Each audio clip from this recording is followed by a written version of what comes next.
జై శ్రీరామ్. అందరికీ నమస్కారం. ఆగస్టు 8, 2025 వరలక్ష్మి వ్రతం. వరలక్ష్మి వ్రతం చేసేవారు తప్పకుండా తెలుసుకోవాల్సిన విషయాల గురించి ఇప్పుడు ఈ వీడియోలో మనం తెలుసుకుందాం.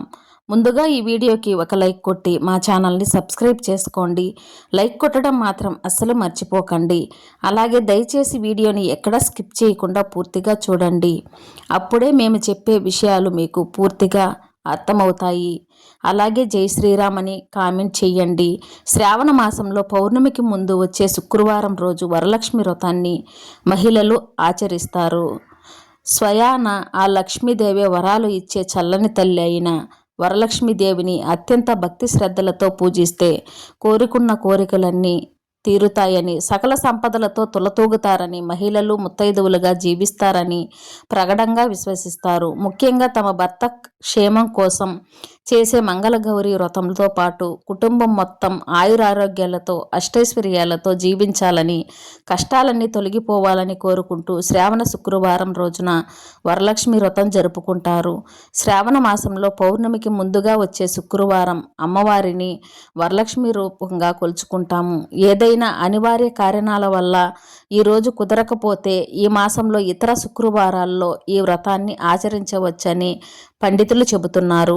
వరలక్ష్మి వ్రతానికి ముందు రోజే ఇంటిని, పూజ గదిని శుభ్రం చేసుకోవాలి. ఇంటి గుమ్మాలకు పసుపు కుంకుమలను రాసుకోవాలి.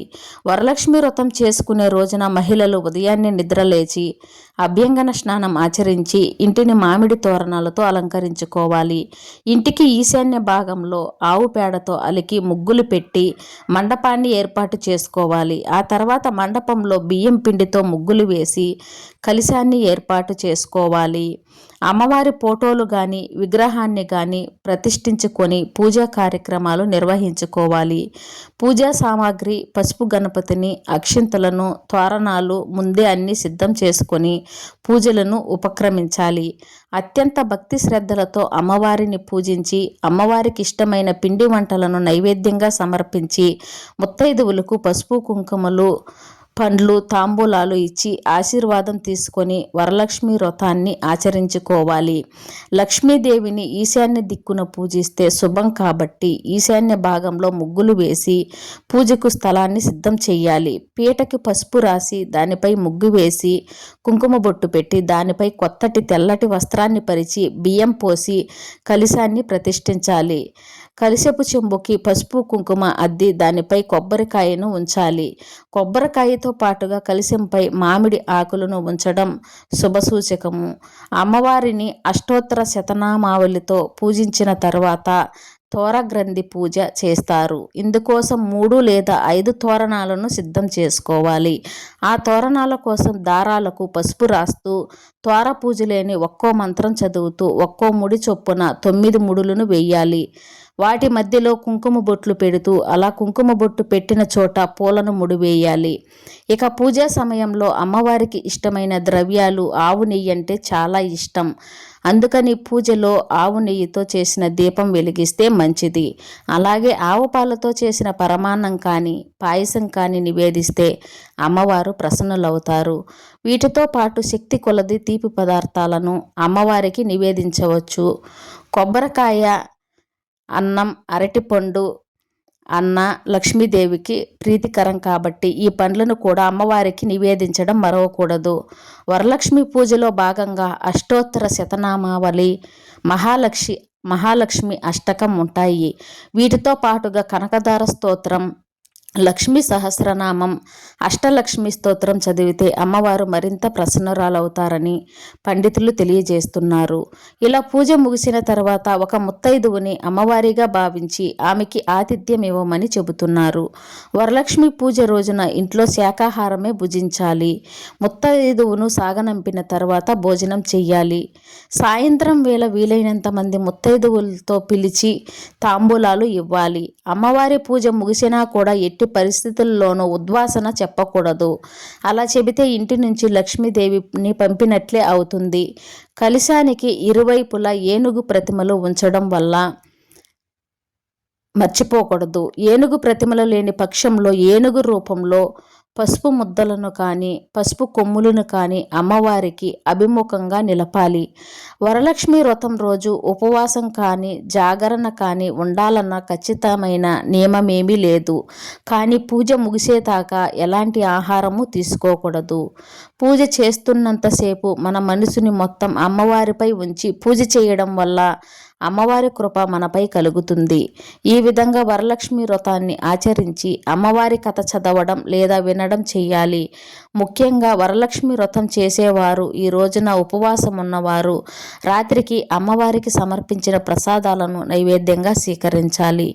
పూజ పూర్తయిన తర్వాత 5 ముత్తైదువులను పిలిచి వారికి వాయనం ఇవ్వాలి. శ్రావణ మాసంలో చేసే వరలక్ష్మి పూజ భక్తిభావంతో అత్యంత నియమనిష్టలతో చేయాలి. వరలక్ష్మి వ్రతం చేసే సమయంలో కొన్ని పొరపాట్లను చేస్తే వారికి దరిద్రం వచ్చి పడుతుంది. లక్ష్మీదేవికి కోపం వస్తుంది. దీంతో వారు అష్ట కష్టాలు పడాల్సి వస్తుంది. మరి వరలక్ష్మి వ్రతం సందర్భంగా చేయకూడని పొరపాట్ల గురించి ఇప్పుడు ఈ వీడియోలో తెలుసుకుందాం. వరలక్ష్మి వ్రతం నాడు కలశాన్ని ఏర్పాటు చేసుకున్నవారు ఈ కలశాన్ని స్టీల్ ప్లేట్లో, గాజు ప్లేట్లలో పెట్టకూడదు. వెండి ప్లేట్లో కానీ రాగి, ఇత్తడి ప్లేట్లో కానీ కలశాలను ఏర్పాటు చేసుకోవాలి. ఇక వరలక్ష్మి వ్రతం నాడు ముందు పసుపు గణపతికి పూజ చేసి తర్వాతనే లక్ష్మీదేవి పూజ ప్రారంభించాలి. ఏ పూజ చేసినా ముందు పూజించవలసినది ఆది గణపతి పూజ చేయకుండా లక్ష్మీ పూజ చేయకూడదు. ఎంతో పవిత్రమైన ఈ వరలక్ష్మి వ్రతం రోజు మనం వరలక్ష్మి వ్రతం చేయకున్నా ఇతరుల ఇంటిలోకి వరలక్ష్మి వ్రతానికి వెళ్ళేవారు పొరపాటును కూడా మాంసాహారాలను స్వీకరించకూడదు. వరలక్ష్మి వ్రతాన్ని చేసేటప్పుడు లేదా వినేటప్పుడు మన మనసు మొత్తం అమ్మవారిపై ఉండాలి. వ్రతం ఆచరించిన వారు ఈరోజు శారీరక కలయికకు దూరంగా ఉండాలి. అమ్మవారికి పెట్టే నైవేద్యాలు శనగలు ఎందుకు అంత ప్రత్యేకం అంటే శనగపప్పు, బెల్లంతో చేసిన పదార్థాలు, పూర్ణాలు, బొబ్బట్లు, పాయసం, చక్కెర పొంగలి ఇలా ఏదైనా తీపి పదార్థాలు అమ్మవారికి ఇష్టం. ఎందుకంటే జీవితం మధురంగా మార్చేది ఐశ్వర్యం. అలాంటి ఐశ్వర్యం ఇవ్వాలి అంటే శనగపప్పు, బెల్లంతో చేసినవి పంచడం వల్ల వాళ్లకు ఉన్న దరిద్రం పోయి అష్టైశ్వర్యాలు కలుగుతాయని పండితులు చెబుతున్నారు. వరలక్ష్మి వ్రతంలో శనగలు ఎందుకు వాయినంగా ఇస్తారు అంటే శనగలు గురుగ్రహానికి ప్రాతినిధ్యం వహిస్తాయి. గురుడు ధనకారకుడు, విద్యాకారకుడు. ఇవి ఉంటే జీవితంలో సగం ఉన్నట్టే.